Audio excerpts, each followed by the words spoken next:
Evening, everybody. Give it time for everybody to log on.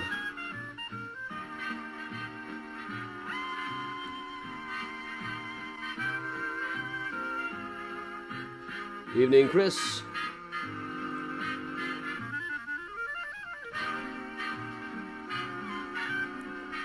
Hey, Martin. Hey, Vega over on YouTube. Hey, Jean. Hey, Marie. Evening, Diane.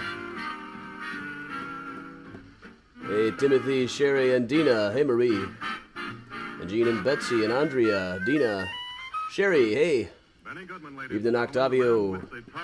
Hey, Call. Call, are you licking a tree in that picture? Okay. Catherine Jane, hey, Debbie, hey, Karen, and Kurt, and Dean. Hey, Vicky. Hey, Jacqueline. Hey, David and Liz. Oh, yeah, Priya is right over here on the couch. You might be able to see Aiden petting her over there. And Miles is on the other couch at the moment. Hey, Lori. Hey, Becky. Hey, Kathleen. Hey, Kathy. I got a couple of new Scooby-Doo play sets, Kathy. Like, you dig this? The Mystery Machine? From Playmobil. Much cheaper than Lego. It's faster to put together, too. But I also got the Cemetery Action playset. I'm just so thrilled that such a thing exists. I'll show that to you after the show. Hey, Elizabeth. Hey, Don. Hey, Betsy and Ann and John and Philcus over on YouTube. Oh, thanks. Hey, Laura and Tracy. And Norris and Dawn, Elizabeth, Robert, anybody I might have missed there. Hey, Lisa. H.H. Holmes drinking game rules are hereby suspended for the evening. But I'm sure you'll find other reasons to drink. When I was in like 8th grade, my biggest plan for my life was to get a van and paint it up like the Mystery Machine.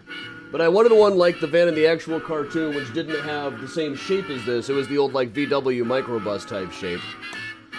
Trying to find one like that is very difficult. Evening, Adam from Braidwood. Hey, John. Hey, Lee. Hey, Jean.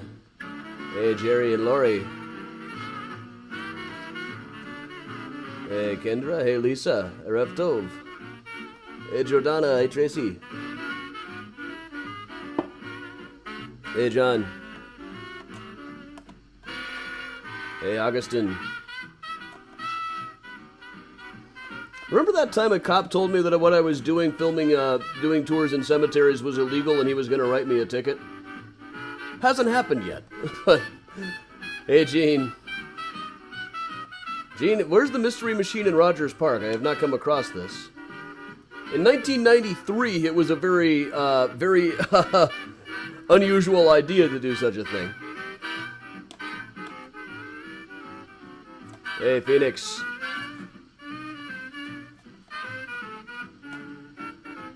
Hey, Lisa. Welcome along. Hey, Ellen. Dave and Barb, just go to youtube.com/Adam Seltzer.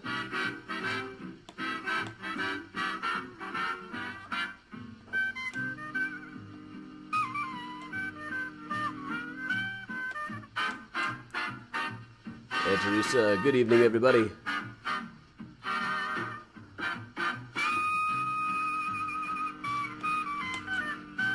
It was a virtual tour, it must have been a year ago now. And the guy said, I patrol cemeteries, I can't wait to write you a ticket. Now, good luck with that.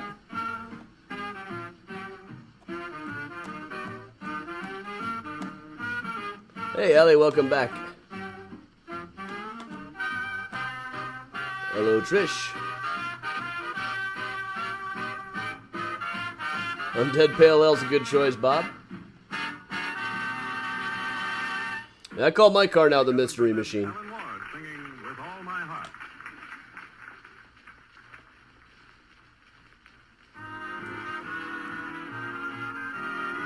Oh yeah, you can drink whatever you want to on here. Drink water, drink juice, whatever.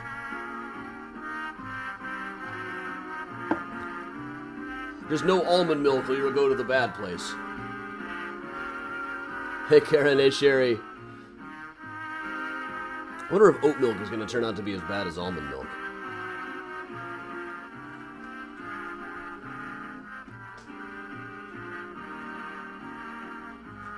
Hey, Lisa.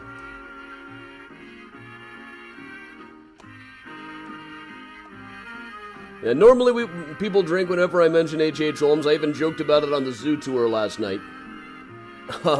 Tonight that rule is not in effect.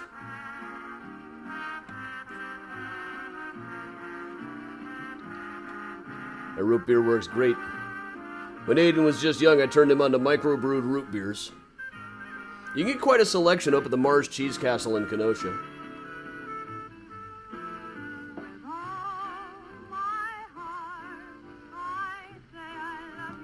No, actually, I've been drinking the oat milk myself. All my heart. I am drinking some Weller Special Reserve that my dad brought me. Pumpkin oat milk, I don't know about, unless I was mixing it into something.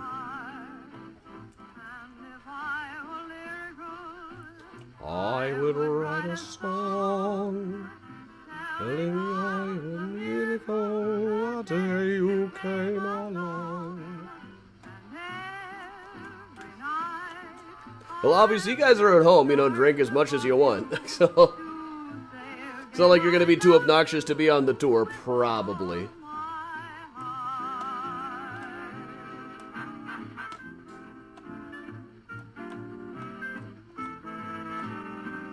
Hey, Norris.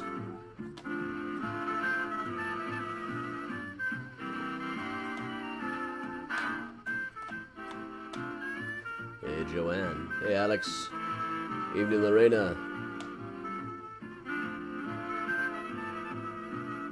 Hey, Paula. Hey, Sarah. Welcome, everybody. Especially welcome all new people.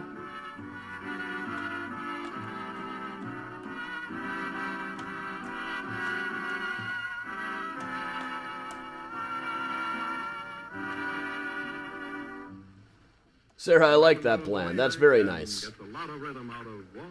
Instead of every time I mention H.H. Holmes drink, every time I mention H.H. Holmes tip. Yeah. That's the ticket. That's the way we should be doing this. Hey, Mary. Hey, Karen. Well, it'll never be as bad on here as the times that I was on ghost tour buses, locked in a bus with 27 Chicago Party Ant clones. Hey, Kelly in Kenosha. Hey, Luann. Hey, Timothy. Yeah, skipping already. What is even Thanksgiving decor? One of the great things about Thanksgiving is you don't really have to decorate for it much. You just turn the jack-o'-lantern back around so it's a pumpkin.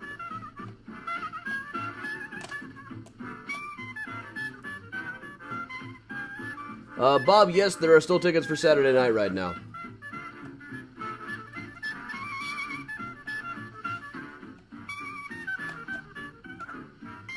Oh, and that brought me some Weller Special Reserve. And I loaded him up with some Jepson Single Barrel. Hey, Teresa over on Twitch. Hey, Marita. Hey, Amy.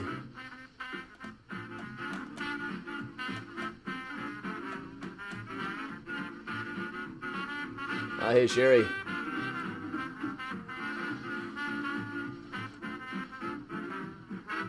If Holmes teams up with Pullman, I'm screwed. Actually, he did. There was some kind of connection. He, borrowed money from them. I should really look that one up. They're involved in a lawsuit against Holmes. I forget what the details were. I think it wasn't even all that clear from the paperwork.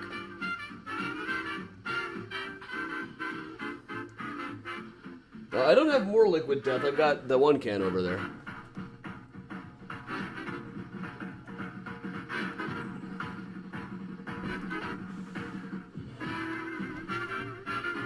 Oh, how was the Stay Spooky Pie special? That was delicious. There was a lot going on in that food. All right, we're going to let Benny Goodman do one more song before we get started. And they all loved it. They all loved those passions when they played by Benny Goodman. And now another one just in the same vein, Rosetta.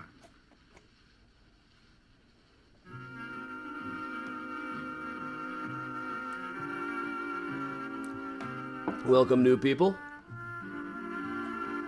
It is a fun group. They just had a convention and it was a blast. We always wait till a couple of minutes after. The numbers of people watching tend to go up considerably right after 8 p.m. So we'll give it a couple extra minutes. Hey, Grandma Belle. Hey, Ann and Kathy.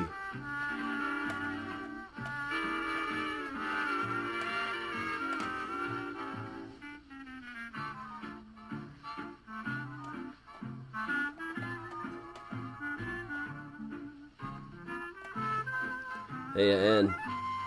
Evening, everybody. I'm gonna shut down, check the mail really quick. Okay. Nobody has sent me any tech support questions. I'm always kind of amazed when people send me tech support requests in the middle of the thing. And sometimes if it's on Facebook, the effing Chicago crew can handle it. But, Laura, I am definitely still recovering from the con. It's still October, I still haven't really had a day off. Other than like a Monday, maybe.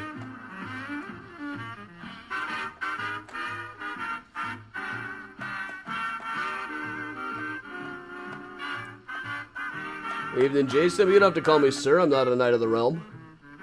Hey, Donna. Evening, Amy and Chris in Alaska. Hey, Keely. Hope that fixed it. We're letting Benny Goodman finish out one more tune here.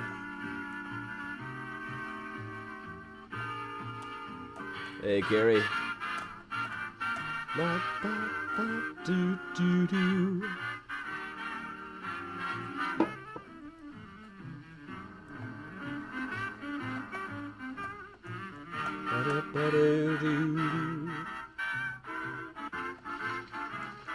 Evening, Cindy. Hey everybody, this will all be just a good promo for Saturday night's Devil Downtown tour. I'm only running one of those this month.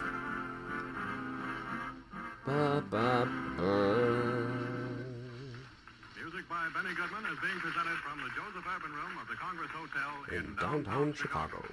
All right, everybody, so welcome along. I got a couple of minutes after 8 o'clock. I think it is time that I get started. So welcome along, everybody. Welcome once again to Mysterious Chicago. I'm Adam Seltzer for Mysterious Chicago Tours. I've been a tour guide and historian here in Chicago for going on 20 years now. I've got about a dozen Chicago history books, most notably for tonight, including H.H. Holmes, The True History of the White City Devil, which was the result of years and years of digging through this guy's paperwork. I also talk about him on the History Channel and the Travel Channel all the time. I was on about half of the episodes of the show American Ripper that was all about him.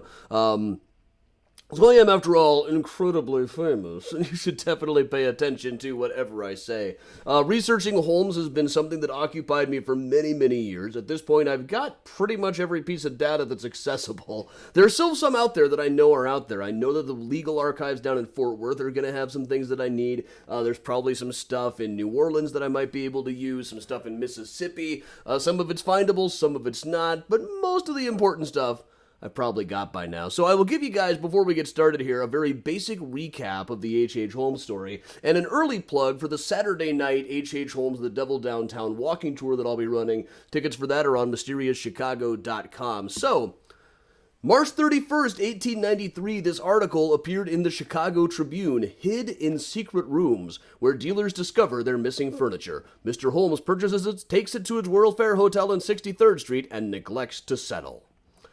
Now, this guy H.H. Holmes, it seems, had added a third floor onto his building on 63rd Street that he said was going to be a hotel space.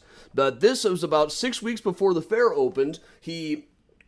When he was caught having gone around to every furniture dealer, every crockery dealer, every mattress dealer, flooring dealer, etc., buying stuff ostensibly to furnish this hotel, and then not paying for it. And he did, in fact, have a couple of hidden rooms in there. Some of them he created just by wallpapering over the door, but people would come to repossess the stuff, and he'd say, "Furniture? I don't have any furniture here. What are you talking about?" But finally, somebody tipped off the Toby Furniture Company, and they figured out what had happened, carted it all away a couple of months before the World's Fair opened, and really this was the end of any chance that it was actually going to function as a hotel. Shortly after this, he rented the entire building out to a couple of guys named Matson and Gove, who planned to operate it as a hotel, but then the guy who ran the jewelry department showed them this article. They realized they were into a den of thieves and got lost. But this is what the building looked like as of 1895, a couple of years afterwards. We don't really know what it looked like in its prime. Summer of 1893, there was a big fire that wrecked the third floor. This is how it looked 2 years later with a rather unsightly temporary roof on top of it. But stories about Holmes have been going around for a long time. Now, about a year after the World's Fair, he was arrested in Boston for having faked his best friend's death. And this made the news all over the place. The story was he had faked his best friend's death in order to swindle an insurance company. And when this happened, people remembered, hey, didn't this guy have a building back in Chicago that was supposed to be full of hidden rooms and secret passages? Do you think we ought to investigate that? And then they decided, nah, and kind of forgot about it for a while. But about 6 months later, Holmes was put on trial for insurance fraud and found guilty, but then they asked him, okay, so where are the children who are traveling around with you? And he had a big, long, and winding story, but eventually a detective found a couple of them buried in a cellar in Toronto in a house that Holmes had rented. Then people realized, no, this guy was not just a swindler, he was also a murderer. Then they broke into the building and started digging up whatever they could find. If you've ever looked up the case online, you've probably seen this diagram that was in the New York World with names like the mysterious clothes room, the 5-door room, the black closet, the dummy elevator for lowering bodies, the room of the 3 corpses, the hanging secret chamber, the asphyxiation chamber, the death shaft, the maze. Some of this was based on real reporting. More of it just came out of the New York World's imagination, as we'll see later. But sorting out fact from fiction from this guy has been really a very difficult thing to do over the years, but you can see how the legend grew if you read everything that was written over the years. And really, he's just become a new American tall tale, from a certain point of view. A certain point of view? Aiden, you'll find a great many of the truths we cling to depend greatly on our point of view. Alright, so digging through Holmes stuff often involves going through places like the legal archives and the microfilm room at the library. Now, more and more Chicago papers have been digitized now, but at the time when I was researching especially, you couldn't find articles like this one from the Chicago Daily News when the reporters started to give up on the case. After a couple of weeks of promoting it wildly, they realized, all these wild things the police are telling us, they're not really finding much to back it up. But more reliable stuff really could be found in the legal archives. Well, here, when you get to the legal archives, they have these indexes on microfilm that show where all the cases are. Here you can see H.H. Holmes versus Schultz and Frederick. That was a crockery company. E. Smith, I believe that was an investor. French and Potter was a flooring company. I might have mixed those two up, the crockery and the company, but in any case, these were all people who had sued him for non-payment, and these are just the ones from that reel under his own name. What you do at this place is you write these numbers down. A few weeks later, if they can find it in the off-site storage, they'll bring you back and show you these piles of crumbling old Victorian paperwork. They look about like this. And from what I was able to find in the archives, there are lawsuits from about 60 different suits against H.H. Holmes during his time in Chicago. That's a lot of lawsuits. It averages out to about once a month. And on the inside of them, sometimes there's not really anything of note. Other times, there's some handwriting that it is awfully fun to try to decipher, like this one. This is when he had bought a whole bunch of barbershop supplies on credit. You can just about read it out if you really work at it. Down at the bottom, 1 white water bottle, 2 something. At one point, I did have this pretty well deciphered. The gist of this case was that he had bought barbershop equipment, not paid for it, and the barbershop dealer had tried to repossess it all himself, which wasn't a very good idea. But one of them also had this. This was the architect's original diagram of the first floor front of the building that Holmes built at 63rd and Wallace, the one that we now refer to as the Murder Castle. Now, some of this stuff is real. Some of it's honestly not. Some of the stories you hear about him, a lot of it really comes from a guy named Herbert Asbury who wrote the book Gangs of Chicago, originally published under the name Gem of the Prairie.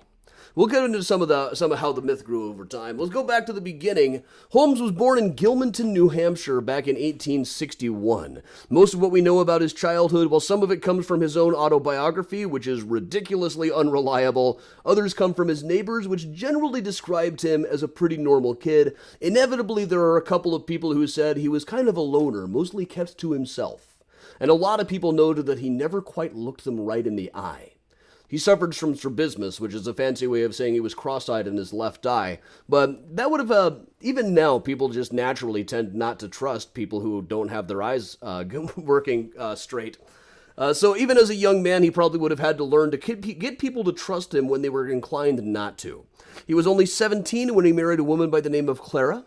Clara and Holmes had a son by the name of Robert, and they went with him to Ann Arbor, where he studied at the University of Michigan. But they didn't stay the whole time. Neighbors in the rooming house would see Clara walking around with black eyes. The spring before he graduated, she went back to New Hampshire, only saw him again a couple more times after that. A couple of people who worked with Holmes there, well, Holmes was not popular in the medical school. According to one student, his nickname was Smegma. Another professor said he was really only graduated out of pity. But after graduation, he bummed around upstate New York and the Midwest for a while. Even though Clara was still alive and still technically married to him, he married another woman named Myrta Belknap. There's only one picture of Myrta, and it's from way, way later than this. It's also incredibly murky, so we only have a general idea what she would have looked like. Holmes did fill out some paperwork to divorce Clara, but nothing ever really came of it. This is him still using his old name of Herman W. Mudgett, with Wharton Plummer, the lawyer, who would go on to be his lawyer under the name H.H. Holmes whenever he had a case that was too sleazy for other lawyers to take, which was pretty regularly. So here's Lucy and Myrta. Now, 1886, Holmes came to Chicago and got a job in Dr. Holton's pharmacy at 63rd and Wallace. Now, books tend to tell this one the same way. They always say that Dr. Holton was an old man who was slowly dying of cancer upstairs, while his poor hapless wife tried to run the place herself. She was only too happy to hire this energetic young go-getter named Holmes, and then a few weeks later, she and her husband both disappeared. Holmes announced that he now owned the pharmacy, and Dr. Holton and his wife were never seen again. This is one that I got curious about fairly early on in researching Holmes, because this turns up in every new book about Holmes, starting with Gangs of Chicago. But there were periods in 1895 and 1894 when people were accusing Holmes of having murdered anyone they hadn't seen in a couple of months. Nobody really mentioned the Holtons at the time. There were a few reminiscences about when Holmes worked in Mrs. Dr. Holton's pharmacy, but nothing too specific. All we really knew at the time was there was a city directory saying that at the 6th corner of 63rd and Wallace was Dr. E.S. Holton. I finally managed to find a thing saying what the E.S. stood for. There was a national medical directory that gave the full name as Dr. Elizabeth Sarah Holton. Turns out the doctor was a woman. What? I actually managed to find their graves. Dr. Elizabeth S. Holton was only a couple of years older than Holmes. She wasn't an old woman at all. Her husband had some kind of a job on the railway, and she had been at the University of Michigan about a year before Holmes himself was there. So they probably had some mutual friends. It probably wasn't just an accident that he came into her pharmacy. But shortly after he did buy the pharmacy from her. There were a lot of anecdotes about her having a lot of trouble getting the money. But she did eventually get it and lived into the 20th century, as you can see here, so he's off the hook for that one anyway. But it was while he was working in that pharmacy that he discovered what I think was his one true love, buying things on credit and not paying for it. It was while he was working here that he went through this lawsuit over the barbershop supplies. But shortly after he started working there, he bought the land across the street to build the building that we now call the Castle Building. There's a contractor statement from it. He had it, as you can see, it's the name on here is Lucy S. Belknap. That was his mother-in-law. She was nominally the owner of the building. This shows us even things like the names of the workmen, how much of the workmen were paid. And the workmen actually were paid. It was their bosses who never got compensated for it. Initially, this was just a two-story building. This is how it looked later on. So if you just imagine it without that top floor on top of it, you can get a pretty good idea of what it looked like. Initially, it was made for retail offices on the first floor and residences on the second. And we tend to hear that Holmes was the only one who knew anything about the building. He'd made it with no help from anybody. Really, there were a lot of investors and a lot of people who had a stake in this building. So, in fact, when he was eventually sued for it, normally a summons says, "We command you to summon so-and-so." This is page 1 of 3 of the summons, containing at least one person who was dead by the time this went out. And this has obviously happened before, as you can see up at the top where it says, "We command you to summon." Some poor weary soul has written in the word "again" in pencil. But Holmes was operating in this place throughout 1887 and 1888, and because the people always ask me about the theory that Holmes could have been Jack the Ripper, I'll cover 1888 just briefly here. What we do have about Holmes for 1888 is a little bit patchy, but we do know that in October of 1888, he registered to vote. This was early October, right in the middle of the Ripper murders. If he, in fact, registered to vote in Chicago, he couldn't have been killing people in London at the time. We also have, from this, a couple of the architects of the building who tried to sue him later on, because he didn't pay them, issued a statement that Holmes had to issue a retraction to, responding to several things in person, so he would have had to be there to do this. And also, we've got a couple of newspaper articles where it is noted by his father that he had come to visit in late October or early November of 1894. This would explain why he didn't actually vote. According to the records, he registered but did not vote. Reason he didn't vote is that he was in New Hampshire at the time visiting his earlier family. So this is all would probably preclude him from being Jack the Ripper, but if you're really into that theory, I find that really nothing's going to convince you. It'll just be, we had a double go to register to vote for him, etc. 1889, a guy came into the castle building by the name of Ned Connor, who was looking for work. His wife had persuaded him to move to Chicago, to the big city from Iowa, and he moved in there along with his wife Julia and their daughter Pearl, who was 4 years old at the time.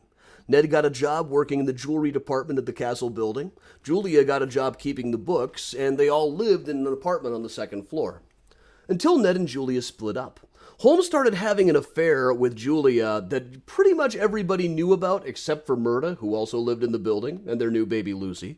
Ned and Julia finally decided after a while, okay, we're going to go our separate ways. We'll stay married until this date. Then you go your way, I'll go mine. Thereafter, Ned moved up into the Loop area, but kept on working with Holmes. Holmes had already involved him in several different swindles and schemes at this point, so Holmes would come in and see him quite a bit. Christmas of 1891, Julia and Pearl were supposed to be in Davenport, Iowa for Julia's sister's wedding, but she never showed up. Holmes started writing letters to Julia's father saying, "Hey, do you know where Julia is? She's no longer working for me, but I have some paperwork I need her to fill out." He would occasionally go to see Ned over at the jewelry shop he was working in on Madison Street and say, "Do you know where Julia and Pearl are these days?" And initially, by this time, Ned was really annoyed with Holmes, so he said, "Yeah, I know right where they are, but I'm not going to tell you." And Holmes got a little bit nervous and backed up. And finally, Ned let on that no, he didn't know where it was, and at that point, Holmes relaxed quite a bit, because he knew exactly where they were. They were dead. Exactly what became of them is difficult to know for sure, but one thing Holmes was fairly consistent about in the last few weeks of his life until he was before his execution was that Julia had died during an abortion. He never said what had become of Pearl. The most likely scenario is he probably would have killed her with something like cyanide. So with Julia and Pearl out of the building, though, another woman moved in named Emmeline Sagrand. Now, Emmeline Sagrand, we do not have a photograph of. There's a lot of drawings. There's one photograph that I have reason to believe might be her, but we just can't really prove it. It was while Holmes was dating her and his new tenant that he decided he was going to add a third floor onto the building for the upcoming World's Fair. That's what he said anyway. The hotel portion was never completed or furnished or open for business, and I don't think he really intended for it to be. He had figured out right away that you could make more money pretending to operate a hotel than you could actually making one.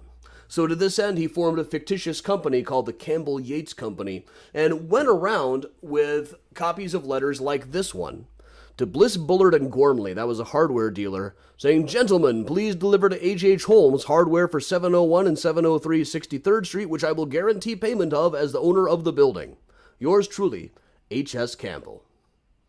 There was no H.S. Campbell, but things like this worked like credit cards because everybody was eager to get rich off of the upcoming World's Fair. Down below that, you can see this little note saying, "Bill should be addressed to H.H. Holmes, 701 63rd. That's Holmes' handwriting. Below that, in some other pen, is 110 Market Street. That's an address that I traced to, I think it was like a fruit and fireworks shop in Philadelphia at the time. Who knows? But Emmeline disappeared December of 1892, and once again, Holmes was fairly consistent in saying that she had died during an abortion. Shortly thereafter, Holmes hired a young woman named Minnie Williams, of whom we actually do have a photograph. She had been raised mostly down south, had attended elocution school in Boston, was raised mostly separately from her sister Nanny. In fact, it's said that when she was a teenager, she was reunited with her sister and had forgotten that she even had one. Their parents both died when they were very young. They were raised by separate guardians. So we have this one picture of Minnie. There's another possible shot of her from a program of a theatrical presentation that she was in at the Boston School Conservatory. This is somebody portraying the emotion of envy. We know that Minnie performed in the tableau. The picture kind of looks like her. It's about as close as I can get to saying this is another photo, but it's one of those things where we just don't really know for sure.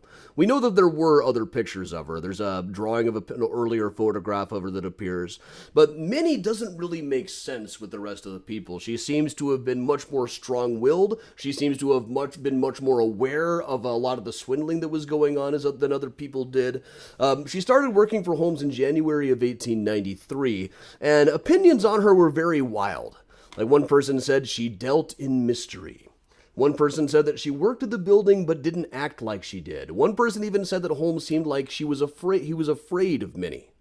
But they seem to have been living for a while as husband and wife. Clara was still alive back in New Hampshire. Murda was still alive, now living in the north suburbs in a home that, according to the paperwork, was really owned by Minnie. But so Minnie and Nanny and Holmes all got an apartment together up on the north side. This was a little while after the Toby Furniture Company had figured out that he was hiding furniture hidden in secret rooms. But they both disappeared around July of 1893. Later on, Holmes had a wild story. He said, "Oh, well, I admit that Nanny is dead, but Minnie killed her. I helped her get rid of the body, and now if you find any other dead bodies, Minnie probably killed them too and is making it look like I did it." This convinced exactly nobody at the time. So about a month after they disappeared, the castle building caught fire. Right in the middle of the night in August of 1893, there was a big fire there.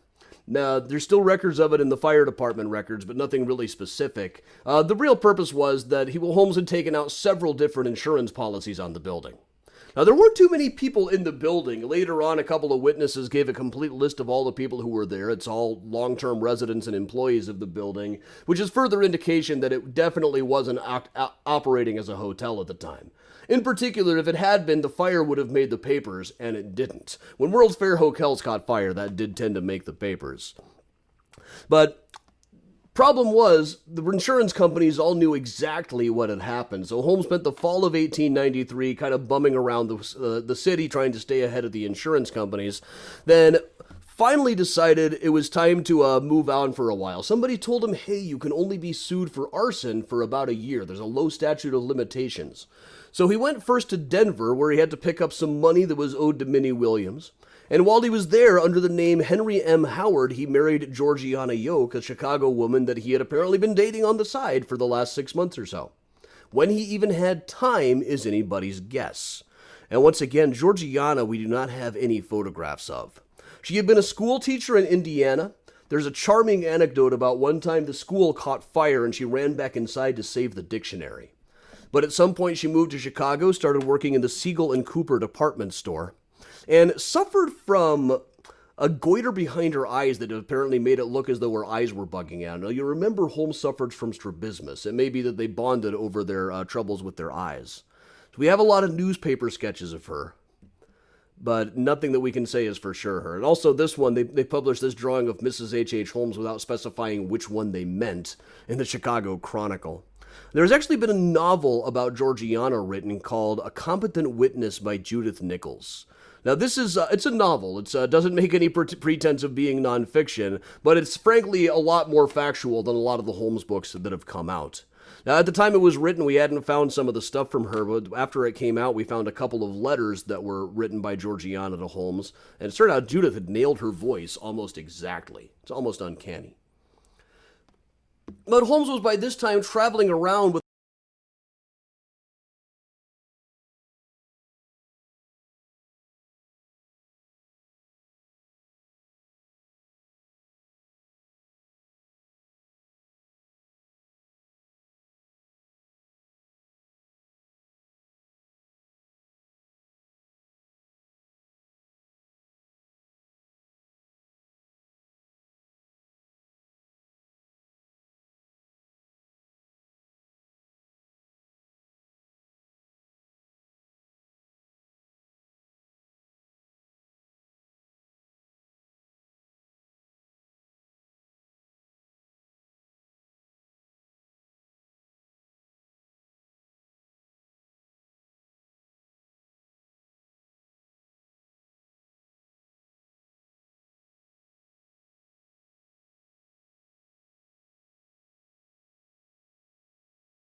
Okay, how's that?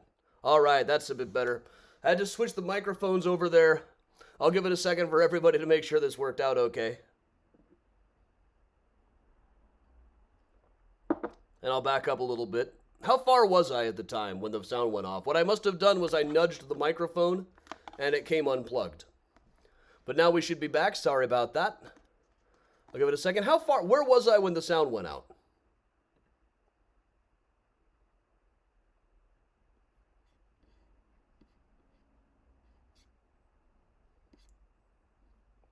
All right, see, we're back now sound-wise. I'm just trying to figure out how far back I should go. Less than a minute. So I'm just going to go back to Benjamin Pitezel. We will go back to Benjamin Pitezel. Benjamin Pitezel, as of the fall of 1893, was probably a more famous criminal than H.H. Holmes was. He had been involved in a check-cashing scheme in Indiana, passing bad and forged checks. Made newspapers all over the place for a while. Holmes pulled some strings and managed to get him out of prison. Exactly how, I'm still not really clear, but then he came up to Benjamin and apparently said, all right, Ben, so here's what we're going to do now. We are going to go to Philadelphia and fake your death. We've got some business to do in Texas first, and maybe some other stuff as well, but what we're going to do is we're going to get you a life insurance policy at that place, Fidelity Mutual, next door to the building where you and I both had offices back in '91, and we are going to fake your death. We'll get a body that looks like you, and we'll say that it was you. Then we'll take that $10,000 payout and live like kings. So first thing he did was they went down to Texas, where Holmes built another castle building. Now, it only survives in one drawing in a newspaper that I've seen. There may be some others out there. This is another reason where I think there's probably some more data out there in Texas someplace, just from his brief stay there.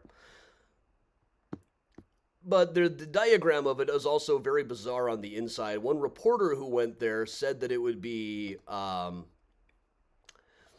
said that if it had been a medieval castle, it would have been called the Castle of Many Doors. He was very impressed with how many doors there were on the inside of the place. But really, the place was not really built to be habitable. It was built kind of on the same status as that third floor of the castle building. It was really just one big swindling operation. Texas got wise a little faster than Chicago had, so Holmes beat it out for St. Louis for a while.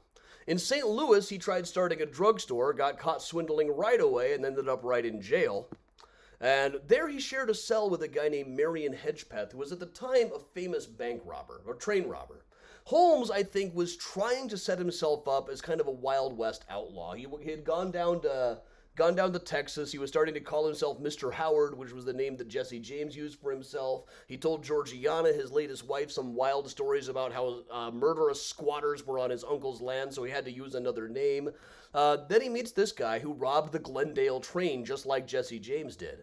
And he told him everything. He said, so Marion, I got this plan. My friend and I, Ben Peitzel, are going to go to Philadelphia and fake his death for the money. If we use some of it to get you out of jail, do you want to come to Europe with us? And Hedgepeth just kind of like patted him on the head, said, yeah, sure, Mr. Holmes. Sure, we can do that. Then immediately blabbed to the insurance company, hoping that he could eventually get a pardon, which took years, as it turned out. The insurance company put two and two together themselves eventually. But Holmes, after getting out of jail in St. Louis, Holmes went to Philadelphia, where he and Ben rented a house on Callowhill Street. And for a couple of days, Benjamin posed as a guy who bought and sold patents. And then one day, Holmes came in here and killed him. We know in this case that he killed him with chloroform poisoning. He probably got him drunk first. We don't really know how he managed to actually administer it. He made it look as though there had been a laboratory accident, probably assuming that it was going to be a long time before anybody found the body. But he didn't reckon with just how eager people are who are marketing patents to get those patents looked at. Some guy who'd been talking about Ben about buying up a saw patent that he had just busted into the place trying to find the guy and instead found his dead body. So Peitzel was buried in a shallow grave. Holmes wrote to the insurance company and said, that man buried under the name B.F. Perry in Philadelphia is really Benjamin Peitzel. Here's his insurance policy number. I will come and help identify the body. So that's what he did. Then traveled around the country with three of Peitzel's children for a while until the insurance company put two and two together, traced him to Boston, and had him arrested. So this was a huge story at the time. He was front page news all over the place before they even knew that he was a murderer. They did notice that a couple of people connected to him seemed to have disappeared at this point, but all he was officially suspected of was faking his friend's death. Then in the spring of 1895, he was put on trial. And during that trial, he changed his story a little bit. Initially, his story had been that, yes, I admit it, that wasn't really Benjamin Peitzel's body. I'm definitely a really big insurance fraud guy. Not a murderer or anything, just a really big insurance fraud guy. But then during the trial, he said, yes, it was in fact Benjamin Peitzel's body, but it was a suicide. I made it look like an accident so the family would get the insurance money. And he was found guilty of this, but then the district attorney sat him down and said, all right, Holmes. So initially you told us that the children who are now missing were with their father. Now you say their father is dead. So this begs the question, where are the children? And he said, oh, remember I told you about that woman, Minnie Williams, who killed her sister? She took the children. They're off in London someplace. See, we can write this letter. He wrote this whole letter to the district attorney explaining it and saying, here, we can place an ad in the New York Sunday Herald. Maybe she'll see that in London. Down below, he included even a secret code. You see, capital R means A, capital E means B, then over on the side, lowercase e means L, etc., etc. So the New York Herald was the kind of paper that ran secret coded ads all the time. Like this is from the day that it came out. Amethyst, letter at old place, H. Commodore, Kane Express, elevation to show Wednesday, come and then all will be forgiven. Fat architect. It's really kind of amusing just to pull up the old New York Herald articles. Don't read their news articles. Their news articles, they were one of those copperhead papers during the Civil War. They're really pretty awful. But mixed into one of them was this ad, Minnie Williams, or these two names that he said she used as a alias. This translates to really contact George Graham and contact Massey, your old guardian. So this was placed in the New York Herald, but of course Minnie didn't answer it. Most likely she was in fact dead at the time. And George Graham, the district attorney, didn't believe it for a minute anyway. He had put a detective named Frank Geyer on the case, who eventually found Peitzel's two daughters, Alice and Nellie, buried in a shallow grave in the cellar of a rental property that Holmes had been renting in Toronto. It's often said that they were found in a trunk. They were not in a trunk. They were just lying there. How he killed them is not really known. Holmes would later say that he put them into a trunk and inserted a gas hose into it, but the house didn't have gas.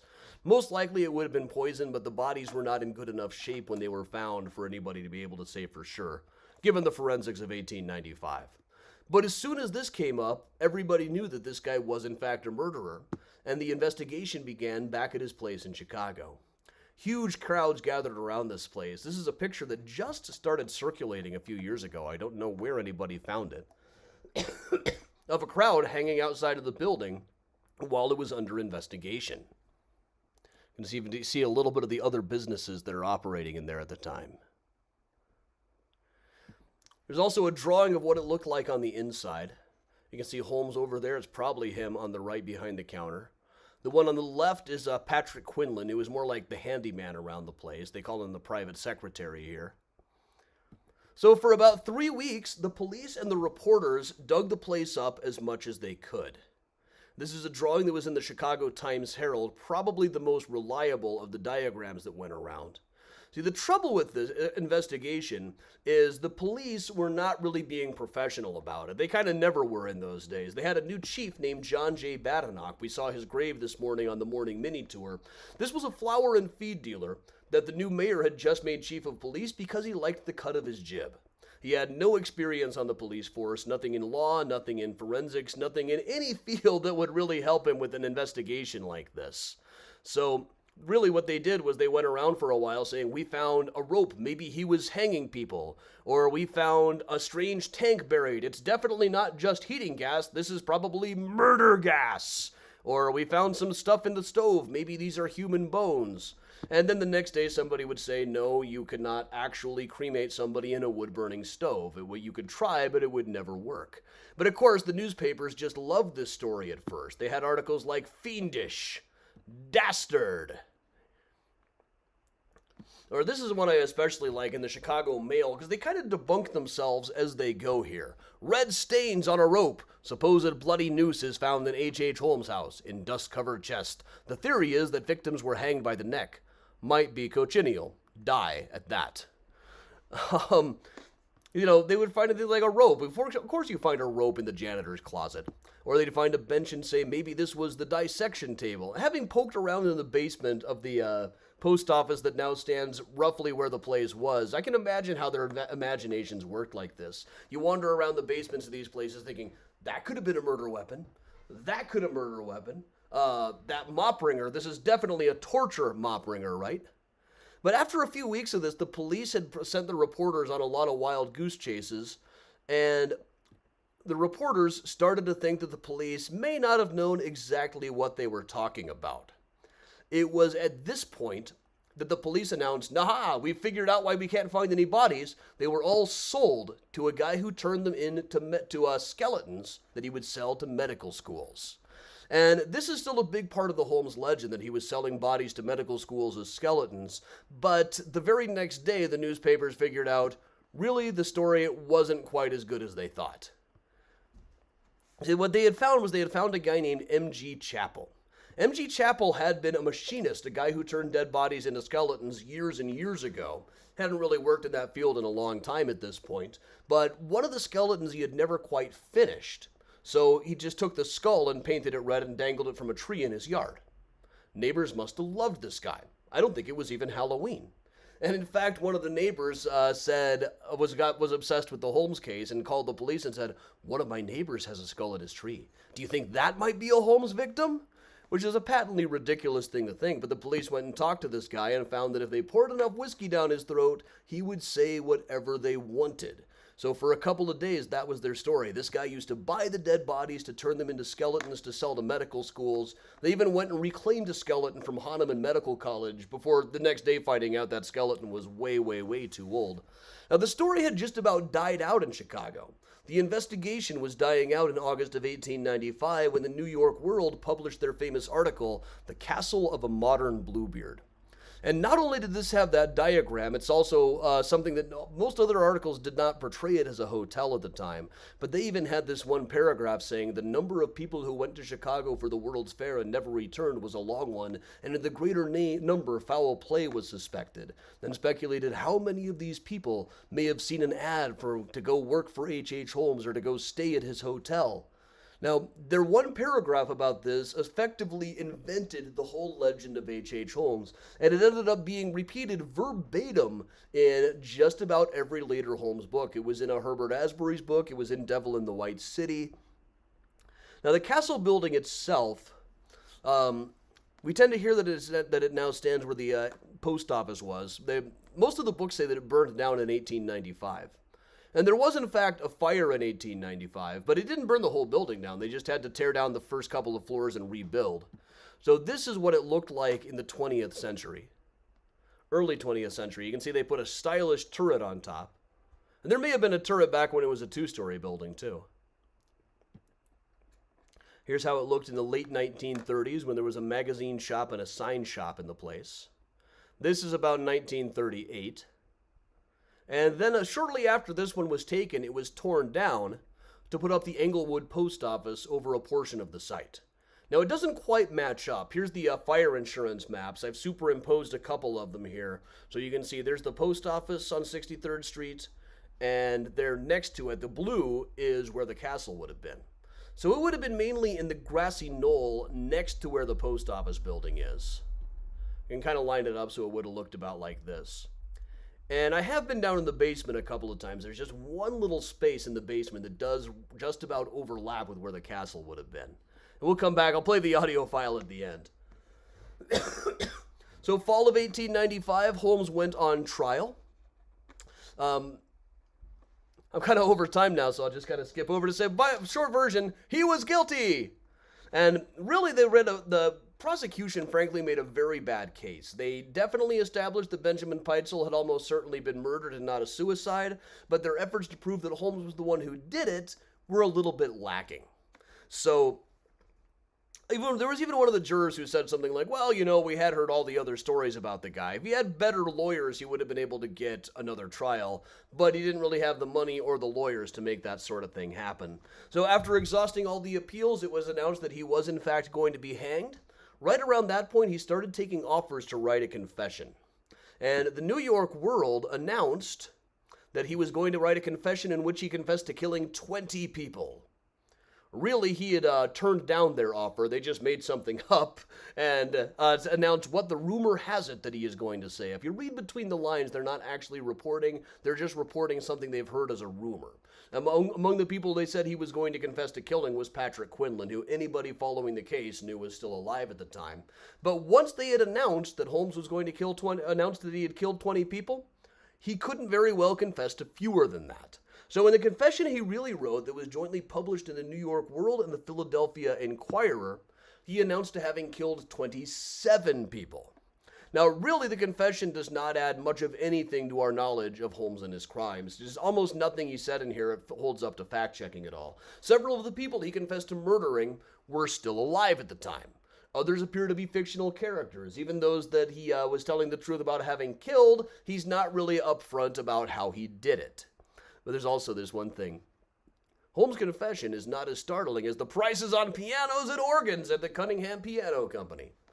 Keep that in mind. But right before his execution, word started going around that there was a Holmes curse.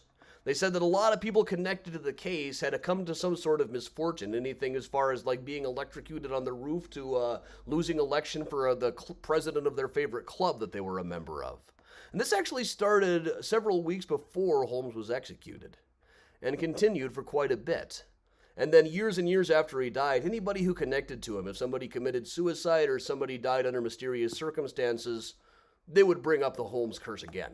This is part of why the story survived as well as it did. A lot of stories like this, there were a lot of sensational cases that were in the news one year and then gone the next. In the case of Holmes, because of that curse story, they were able to kick it around for several more years. But May of 1896, Holmes was hanged in Philadelphia. He took back his confession and said he had really only been the murderer of 2 people, meaning Julia and Emmeline. And by his request, his lawyer arranged for him to be buried in a massive block of cement, which was kind of a trend at the time. There had been a couple of high-stakes high-profile grave robbing cases where prominent people were stolen and held for ransom. Holmes also was getting a lot of offers from people who wanted to display his skeleton on a sideshow. He didn't like that, so he arranged to have a whole bunch of cement poured into his grave, thinking that would keep him from grave robbers. But 2 years later, in 1898, a pamphlet came out called Hanged by Proxy, or How H.H. Holmes Cheated the Gallows. And this seems to have been this was written by a guy named Warner, that Holmes had actually confessed to murdering inside of a glass bending oven, but was still alive and well. And he had this whole story about how it wasn't Holmes at all. It was another guy with a mustache who was already dead that they hanged that day. It was brushed off as completely ridiculous the very next day. Just a 2-day story. But a few years back, the History Channel was able to use it to convince a judge to order an exhumation to find out if it was really him in that grave in Philadelphia. So they dug him up. Here's what he looked like down there, inside of all of the cement. If you look at this closely, you can see the skull, and then the lower part of the jaw is like falling down below as though he were screaming. And here he is all cleaned up for a night on the town. And DNA tests did in fact indicate that yes, this was H.H. Holmes. I could have told him it was going to be. But we almost didn't really need to see that sort of, to see the DNA test. I could tell just by the teeth. Because right before his death, he was examined by a doctor named Eugene Talbot in prison, who published his findings in the Journal of the American Medical Association. And that included a cast of his teeth. And you could match the teeth just perfectly. I thought that was just fantastic. But there's one thing I like to close on. Well, I'll play the audio file too.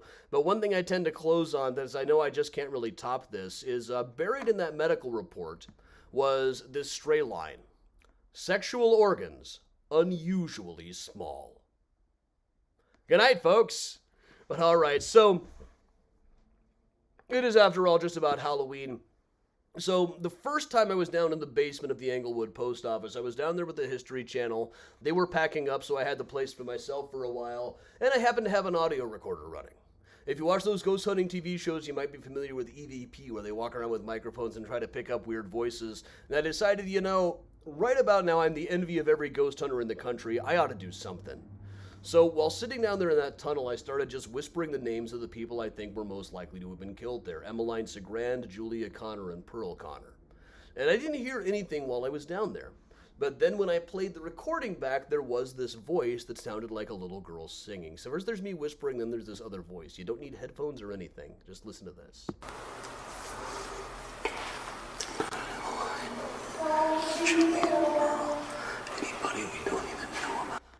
And that's been analyzed by various ghost hunting people. They can't figure it out. I can't figure it out. And I almost didn't want to analyze it too closely, because when you get something really good, why wreck it? But it is held up to every amount of research so far. I can't figure out what she's saying. Most people say something like, where did she go or why did she go? To me, it sounds like she's saying, sorry, beefalo, which would be the worst Chef Boyardee product. It's like the family dollar version of Chef Boyardee products. Here it is again.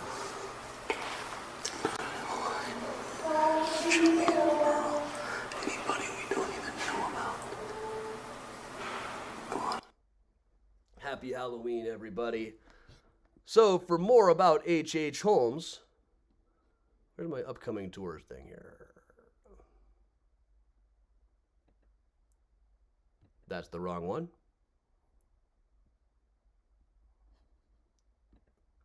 Could have sworn I had this one on here.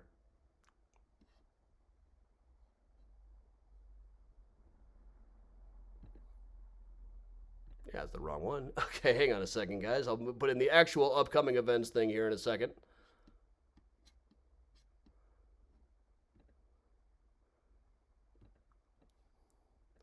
There we go. So, upcoming.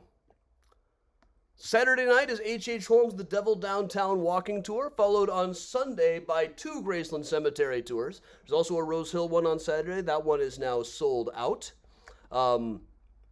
The next virtual tour next week is going to be a virtual ghost tour featuring stuff that I'm not going to be able to do on the walking tours this year, because there's just too much. There's only so many places that I can go on a walking tour, of course. Make this about the right size here. There we go. And of course, Friday evenings at 6:30 on the Patty Vasquez Show Facebook page, we do a show called Whiskey and a Cookie, in which we drink whiskey, eat cookies, and discuss the events of the week. Should you need a Mysterious Chicago sweatshirt, t-shirt, or hoodie, cafepress.com/Mysterious Chicago has got everything you need right there. And in the meantime, which button do I have here? There we go. All right, everybody, we'll put the Benny Goodman back on and just hang out for a little while. Thanks a lot for joining me. I'll answer any Holmes questions you guys have once I have hit play. And had another quick drink.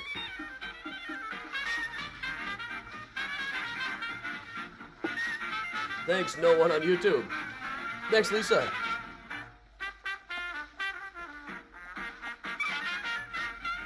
Winter boat tour. I just don't think that would sell.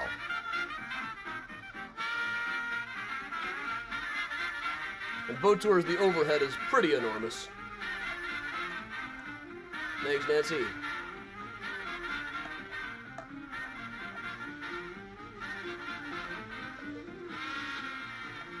Viga, it'll be back sometime. Don't worry about it. Semper Fi, Gary. Hey, Marita.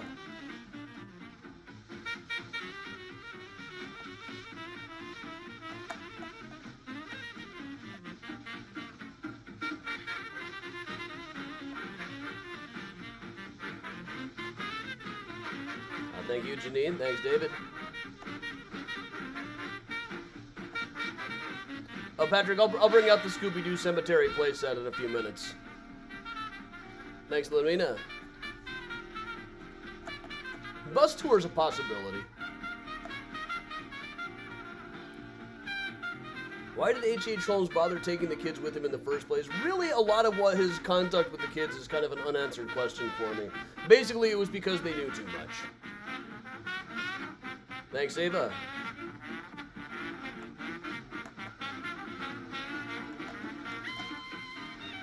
At least Devil in the White City is a gripping book, but it's better to think of it as a novel than nonfiction, really. Hey, James. All right, James is going to be appearing on the next Time Travel Pub Crawl 2 weeks from now.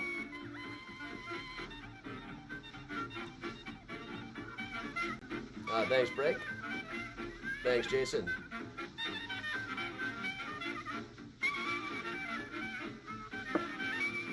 Yes, we do have a Facebook group called Mysterious Chicago Regulars and the Miles Fan Club. Miles?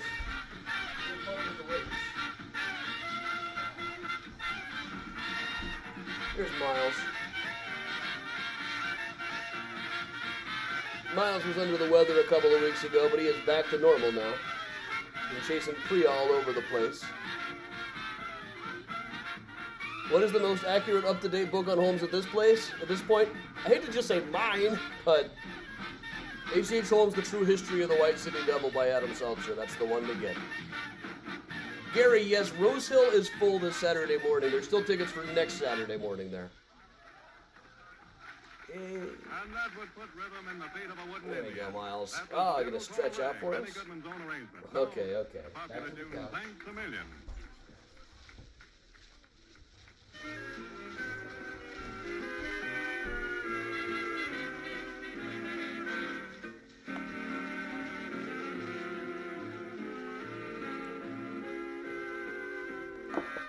And thanks for everybody hitting the Venmo. There's also the Patreon link down below. Every Friday on Patreon, I post something from the Friday on the H.H. Holmes tier. I put up something from my Holmes collection. Dita, yeah, that's on the list. I'll probably do a couple of new virtual ones over the winter. Yeah, Priya's on the other couch. Oh, and Miles has come back again already. He's on the desk right now. Can't quite move it over enough. There you go, buddy.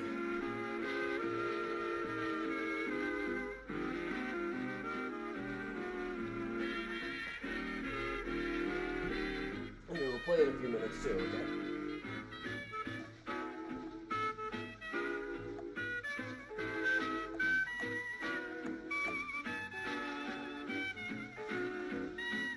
Sherry, I would never spell Spain Adalbert's right on the first try either.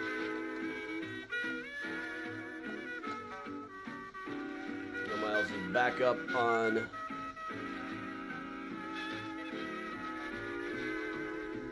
I got my very messy desk.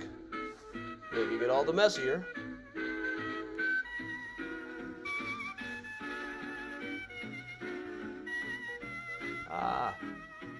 I've done this particular tour so many times that I've got tons of extra windows up in the deck.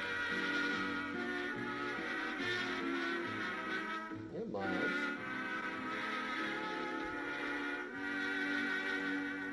Now, if you guys have any Holmes questions, I'm happy to answer them. They're all trucking, and here's Helen Ward to tell you all about her. Trucking. Thanks, Sheba Dog, over on YouTube. Yeah, I don't blame Miles here. I won't woke him up. I might as well entertain him. Move this up a little bit.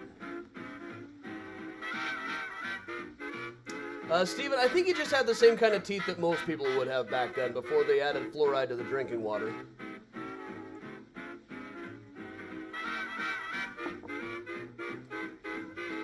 Betsy, yes, yeah, Sunday morning tours are eligible. Just send me an email. How many people did you really kill? 9 that we can say with some degree of certainty. There's a couple other people on the maybe list that I would almost put a strong maybe on. But even then, it's kind of iffy.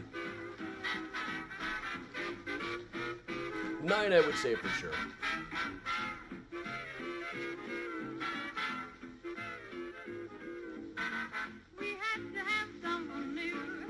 But even then, if Minnie was actually still alive someplace, I wouldn't be totally surprised.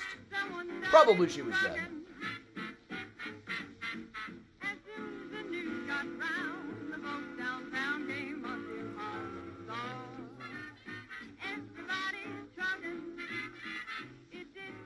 Alright, comments are a bit of a lull, it looks like, unless they're just frozen for me, which is known to happen. I'm gonna go get the Scooby-Doo Cemetery Action playset.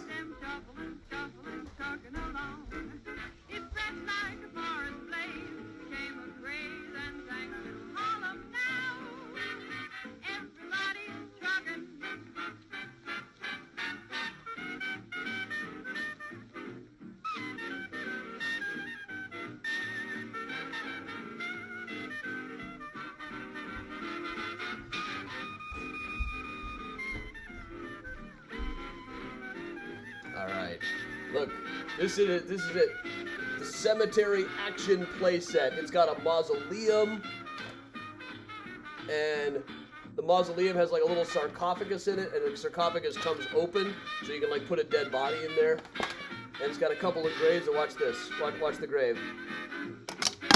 Ha ha ha ha! Skeleton. This is more sophisticated than Playmobiles were in the early 80s. I don't remember them having any like button push functions like that. And then in a separate set you can get this ghost and check this out. It's like, let's see who this guy really is. Let's see who the Phantom of Vasquez Castle really is. Why, it's that magician that nobody mentioned until just now.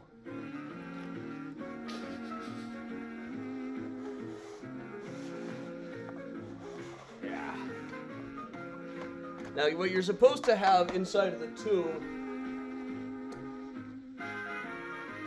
is Alice May, the ghost girl. But I put her on top of the mystery machine over here. I haven't figured out where I'm going to display this. I mean, maybe I'll move the yellow submarine to someplace else.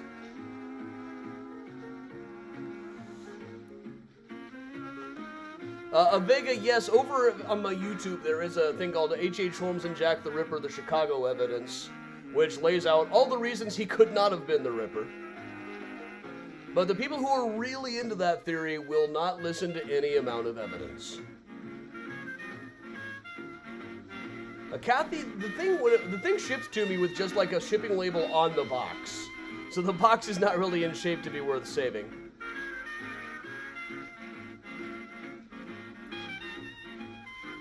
Oh yeah, Max Rebo is still right here. As well as Droopy and Psy.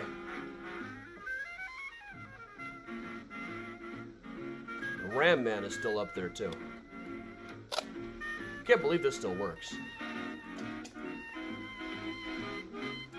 Yeah, Priya's kind of fascinated by all of this.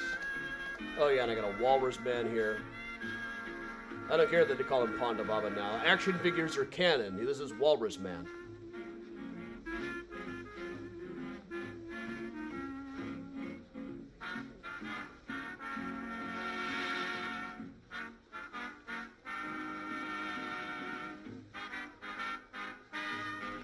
Steven, no, Gacy's in my too soon range.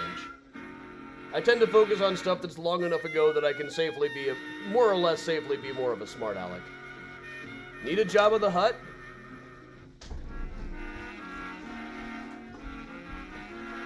I don't know, do I need a Jabba the Hutt? Have the Mudgers accepted that he wasn't the Ripper? I don't know. I haven't talked to Jeff in a couple of years. But I don't imagine that they ever will. And some more to Benny Goodman and his orchestra, and hear Helen Ward sing Eeny, Meeny, Miny, Mo.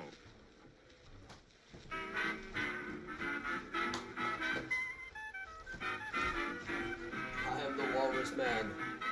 Have you seen the new trailer for Get Back, the new Beatles documentary that's going to be on Disney Plus from the Let It Be footage? It's incredible. Like, the trailer alone is a game changer.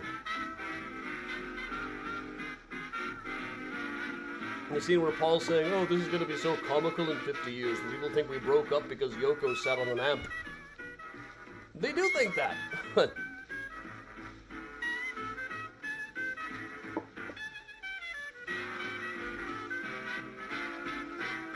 How old was Holmes when he met his maker? About 35.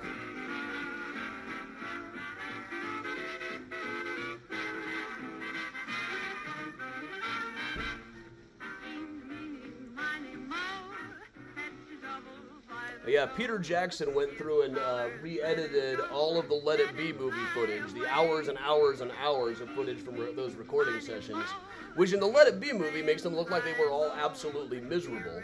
But he found a lot of footage of them just clowning around and having a good time. Valley sings it, wise men wing it, even Mr. Crosby sings it.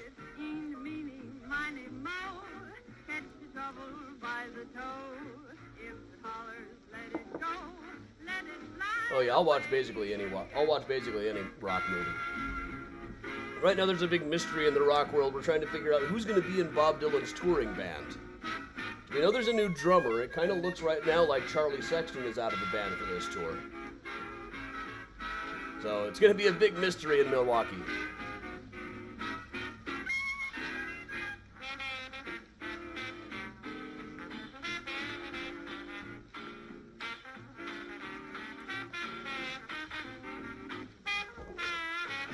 Camera's a little smudged up here. Instant resolution fix. Don, I might have missed something. And we'll let the title speak for itself. Benny Goodman presenting Madhouse.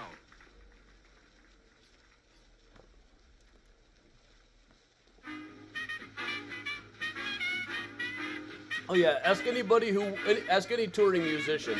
Spinal Tap is a documentary.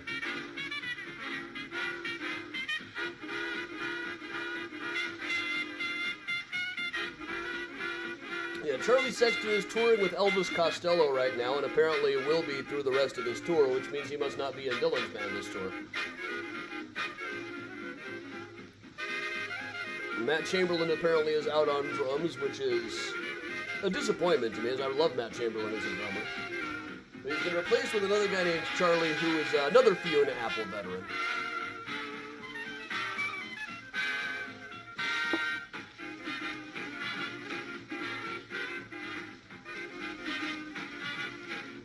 Ah, Kiss is playing in town. I've caught them a couple of times. They're fun. I don't think they were a very good band, but they put on a great show. And I'll read any book about them.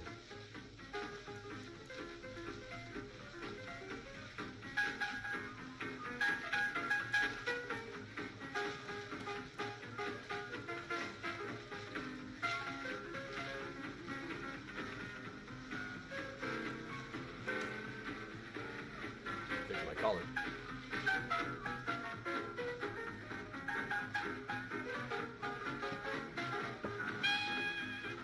Thanks, Ann.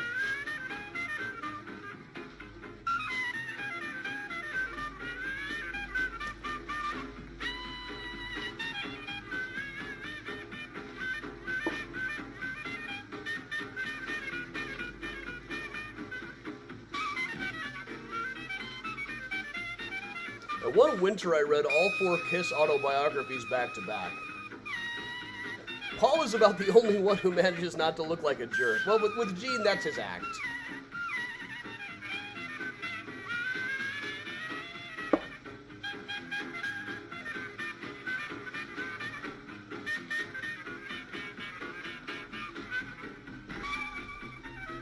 Okay, they'll tell you all about the Dylan show. I'm seeing the Milwaukee and Chicago shows early next month. First 2 shows back on the road. I was at his next to last show in New York.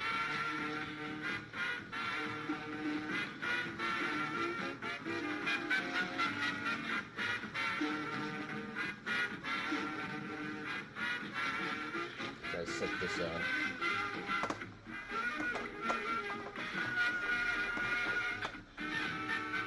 If I set the mausoleum up just right in the cemetery action playset, I can look like the ghost is flying out of the mausoleum. Leave haunted island. I'm going to give you a ticket for being in the cemetery. Forthright invitation at the beginning of his program. Let's dance.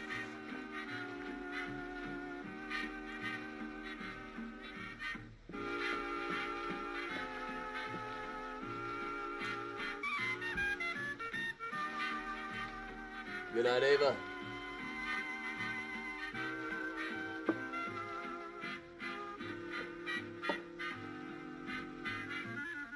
I'm just amazed they make a cemetery action playset. I always wanted a toy cemetery. I mean, it's not exactly hard to make Lego gravestones, but these are Playmobil. They're easier to put together and a whole lot cheaper than Legos. I should make it be couch on there. Well, it does say C. I think it spells for like Crandall or Cardwell. It says on the crap, Carlswell. It's the Carlswell Mausoleum, but it is a big C. The C is for couch. That's good enough for me.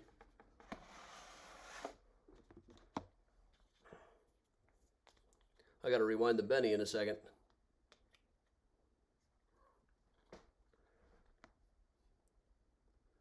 Let's see, here we go. There we go.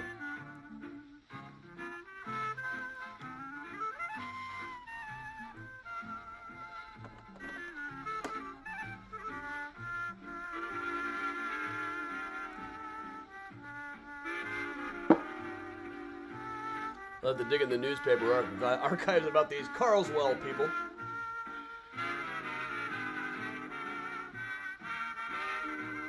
Now, Richard, it depends on which cemetery you're in. Sometimes the cemetery management doesn't like that a bit. Make the skeleton pop out again, please, if you insist.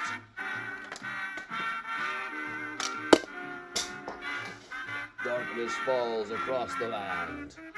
The midnight hour is close at hand.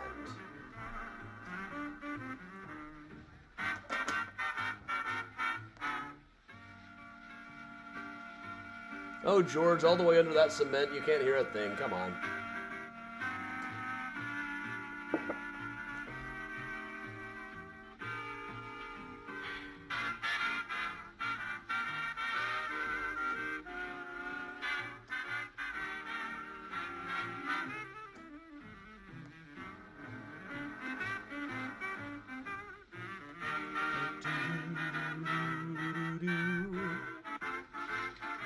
Am I a fan of Dave House?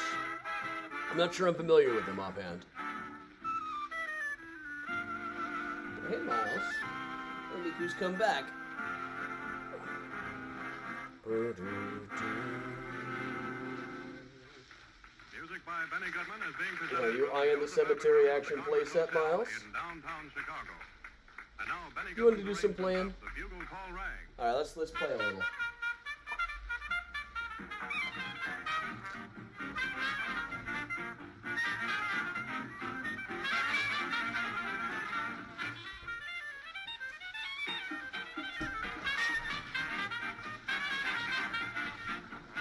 He likes to catch this mouse in his mouth and then like whack it.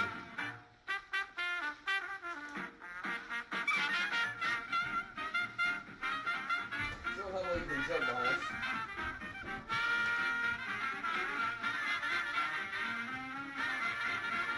We caught it. Oh, here we go. Whoa!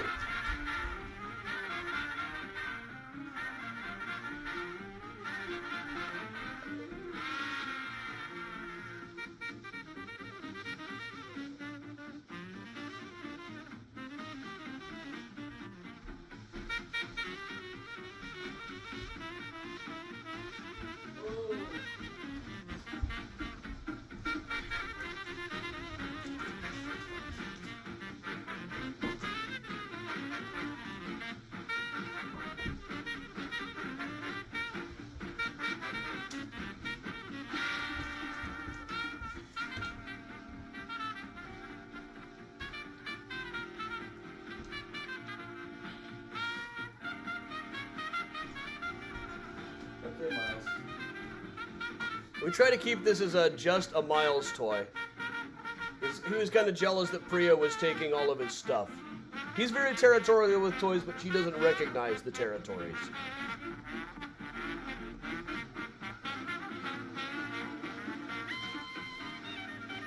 Okay. Oh, Miles. Whoa! Yeah. It was the Miles toy, remember?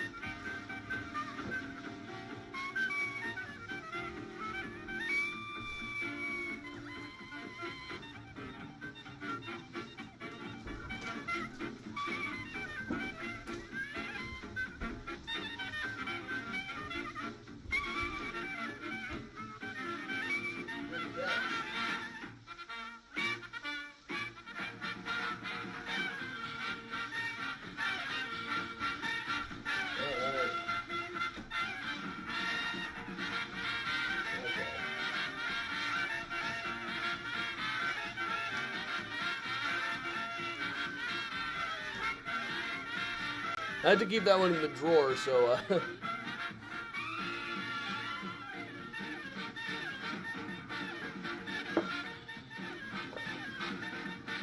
Good night, Kristen. I've got the whole plot ready for the time travel pub crawl. I just have 2 weeks to put it together now. And that would put rhythm in the feet of a wooden Indian. That was the bugle call rag, Benny Goodman's own arrangement. Now, the popular tune, Thanks a Million. Well, you just knocked over sized noodles.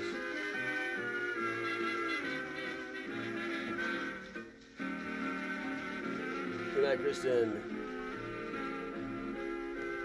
Gather, that's what I say. They should be sharing their toys, but Miles gets territorial. Once Priya starts playing with something, he doesn't want it as much.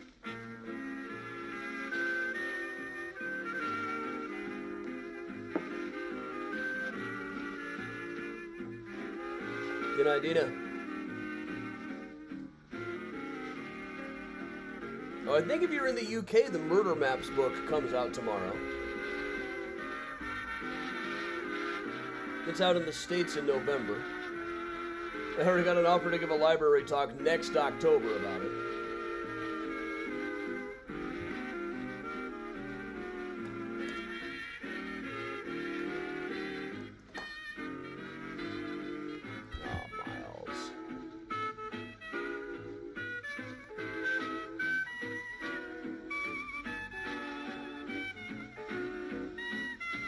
Smaller so you can all see the cat on the desk.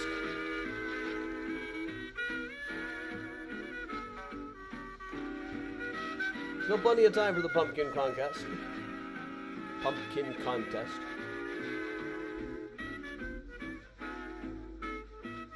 I think it's out tomorrow. The Murder Maps is out tomorrow in the UK. Good night, Mom.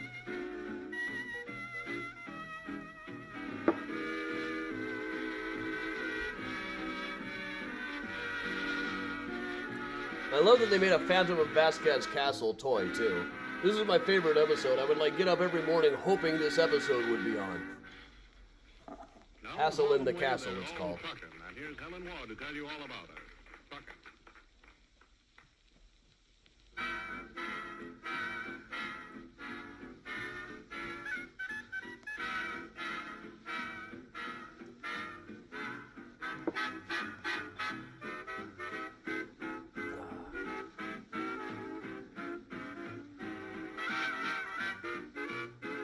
Before the show, Aiden and I were chilling in the living room listening to Leonard Bernstein conducting Rhapsody in Blue. This album's like $2 wherever you go. About the best $2 you can spend.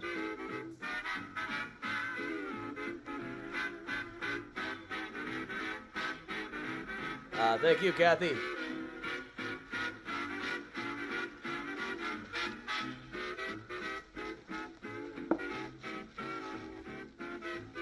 Now, you should never see it need a credit card number to watch my virtual events.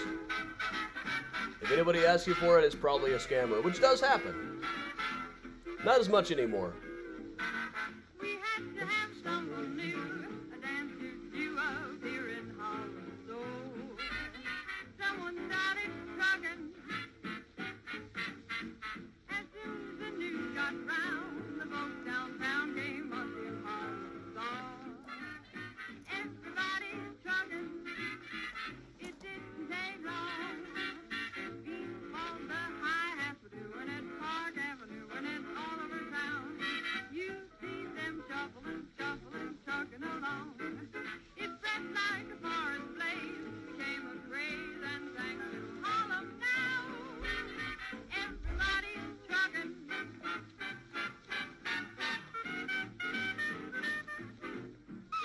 Oh yeah, do not send the pumpkins to me. They'll all be sent to me anonymously so I can judge without knowing who's who. Probably get my family involved in voting as well.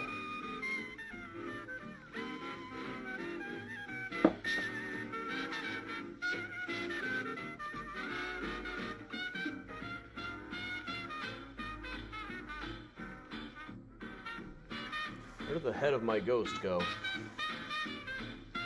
There it is. I had a Playmobil ghost when I was a kid. And one of the Scooby-Doo sets came with a top hat. I really wanted a Playmobil top hat when I was a kid. You could only get it with some magician character that they didn't make anymore. Benny Goodman presents... In those days, we couldn't go on eBay.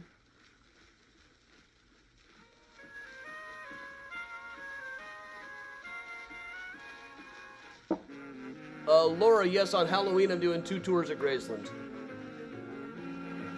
I should probably add one for the nighttime, just because it's Halloween. But, I've added enough.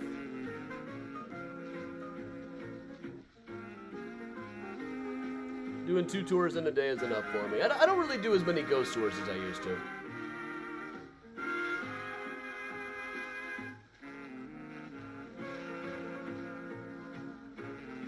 But I may yet change my mind on that one. There's still enough time.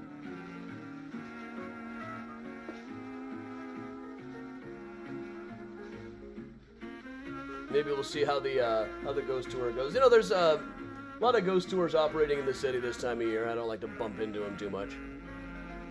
Time Travel Pub Crawl is in 2 weeks. So the 28th.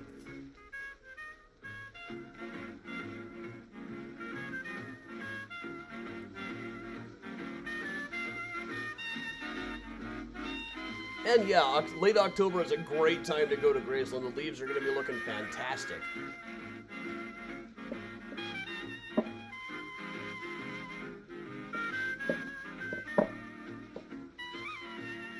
It's usually about the first week in November the leaves kind of hit their peak. And when it's a damp, drizzly November, that is when I want to go and take photographs of coyotes in cemeteries. I might also find myself bringing up the rear of every funeral procession.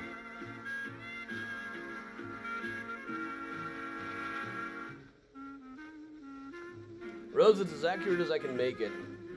Now, people ask me sometimes, is this 100% accurate? Well, it's edited for time. I have to trim the story down to fit in a few-minute retelling. But it'll hold up to fact-checking.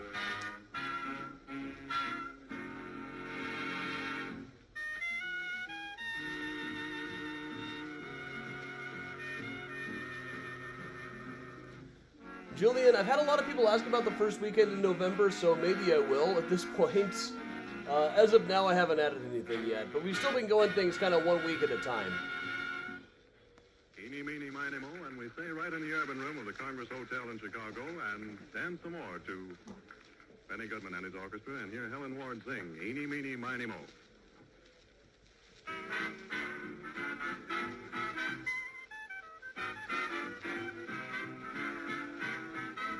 We got a cat right here.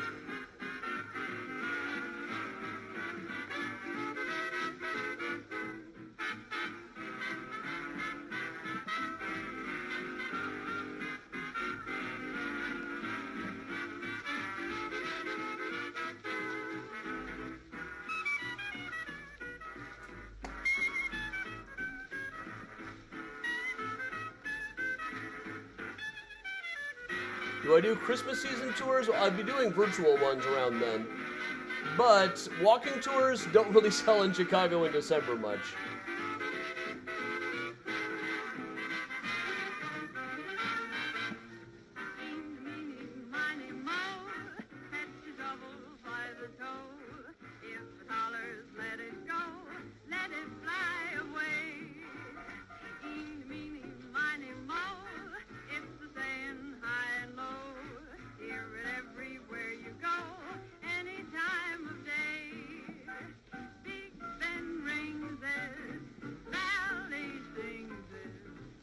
We've got some trees changing now. It's kind of randomly. Some of them are, some of them aren't. That's always kind of the trouble in Graceland, too. I got to go back multiple weeks, because one week it'll be, this leaf will be in peak, and the next week this one will. Of course, okay for the virtual ones.